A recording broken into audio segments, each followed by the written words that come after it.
सोलापूर जिया news, परिवर्तनाची लाट। सर्वसामान्य महिलांना लाडक्या बहिणीचा योजनेचा लाभ मिळावा म्हणून आरबी दयावान संस्थेच्या वतीने मुख्यमंत्री लाडकी बहीण योजनेचा मोफत शिबिर आयोजित करण्यात आला होता। या शिबिरामध्ये 898 लोकांनी फॉर्म भरण्यात आला।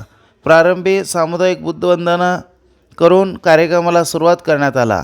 या कार्यक्रमाचे संयोजक विश्वभूषण कांबळे, दीपक भालेराव, सम्यक मस्के, रोहित शिंदे, विश्वरत्न कांबळे, रमाकांत बालशंकर आदी पदाधिकारी कार्यकर्ते उपस्थित होते।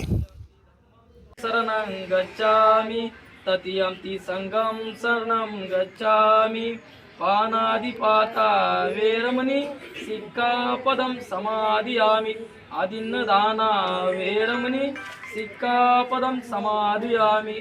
डॉक्टर बाबासाहेब आंबेडकरांचा जय जय भीम। भीम।